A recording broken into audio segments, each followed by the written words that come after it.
As the DOJ celebrated the seditious conspiracy conviction of 4 Proud Boy members, FBI whistleblower Steve Friend used the opportunity to call out Merrick Garland for his political bias.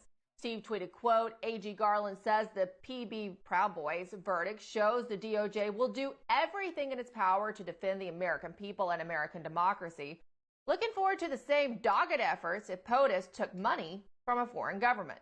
But I won't hold my breath. And joining us now to discuss is FBI whistleblower Steve Friend himself. He's also a fellow at the Center for Renewing America, and he's the author of the book True Blue: My Journey from Beat Cop to Suspended FBI Whistleblower. The book is available right now for pre-order on Amazon. Steve, wow, thanks for being here. I just want to get your general reaction to the verdict that came down yesterday afternoon against the Proud Boys. We walked through a lot of what was in the trial and the evidence or the lack of evidence with Kara, but as someone who is a law enforcement professional, your thoughts? I think it was all pretty much summed up very well with Merrick Garland's statements. And I was reminded of that Pompey the Great, the Roman general, saying, do not quote laws to we who hold swords. And I think that was his culmination moment there, certainly with a far lower testosterone level than General Pompey had. But to me, it seems like this is a celebration of the government holding all the arms of power and utilizing every step of the way, the process, to make that itself the punishment.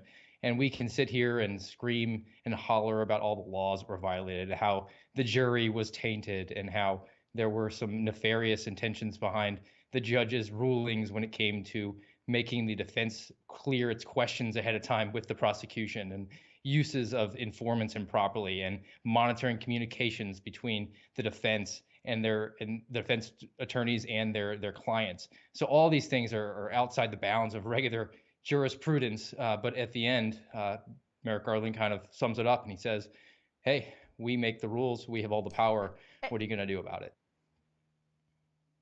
And I felt like besides his words, he optically wanted to portray that as well.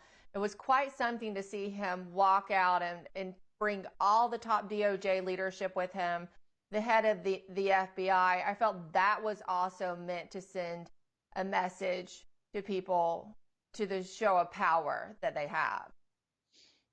I agree. I mean, and look at the charges that were brought in this case. The seditious conspiracy is a civil war crime, and the obstruction of an official process is an Enron crime. So they're scraping every corner they can to bring as much charges as possible to bear. And I think it's pretty obvious that this is now being set up to as a roadmap to charge the former president for his statements that he made during the debate with Joe Biden in 2020, as well as his comments at the Ellipse on January 6th.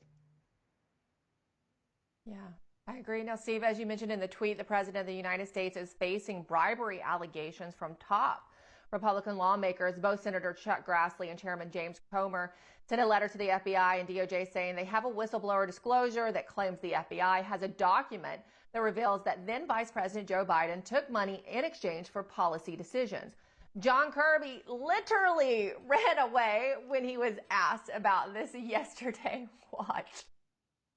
I have nothing for you on that today. No, do you know what country this pertains to, or what policy decision? I have nothing for you, sir. I'm going to have to refer you to Justice Department, and I'm getting the hook. See ya.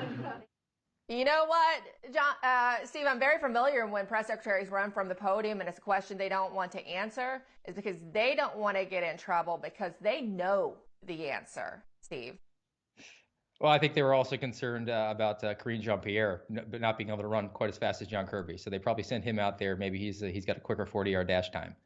But when it comes to this whistleblower allegation, it's involving a source reporting document, an FD 1023. In looking at Congressman Comer's request, it looks like it was from June of 2020, meaning that it was in the summer during the presidential election cycle. And that means that this report has been sitting within the FBI's possession, if it in fact does exist, for almost 3 years. So I have some concerns about whether or not it was legitimate, and if it was an investigation opened?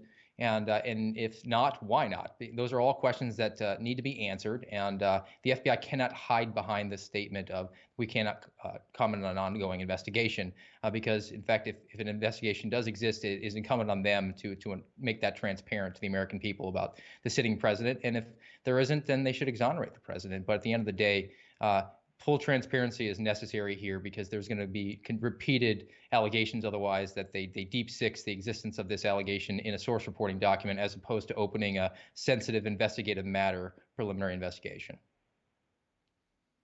So we're not all of us are up to speed on our FBI lingo. So can you explain exactly what this document is, that form, and what it means?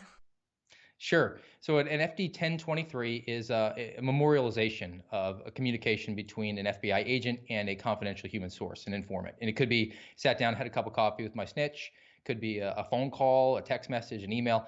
Anyway, it's documenting that you received information from an informant, and it could be used to further an investigation. It could be used just for intelligence purposes. That's why we need to see what is actually in this source report.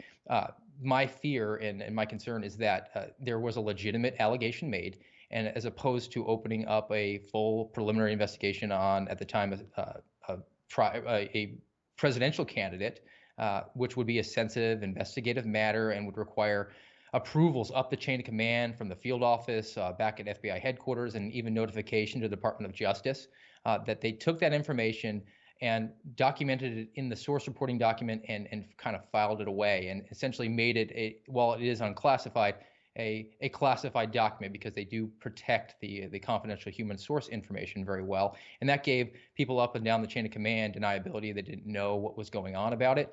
And there's even a possibility that the informant came forward with this information and walked away thinking the FBI was going to be doing its job and doing a full investigation. And then after the fact, the FBI made him or her a confidential human source on paper, took the information and filed it away to never be seen again.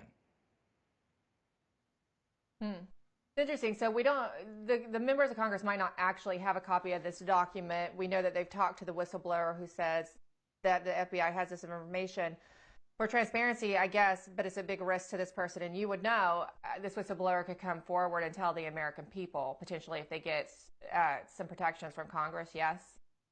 Yes, they should. And it's really, we have to remember there's two levels of this whistleblower. First, there's the allegation, the disclosure that the source reporting document does in fact exist. And the second level is what is actually contained within that.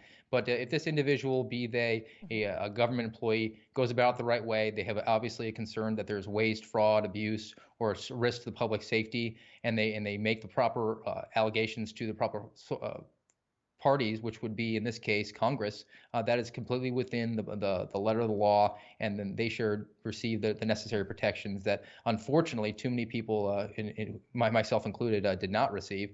And I'm hoping that now with the Republicans having this weaponization committee that they can sort of spotlight those abuses so that this individual will have the protection that they're entitled to.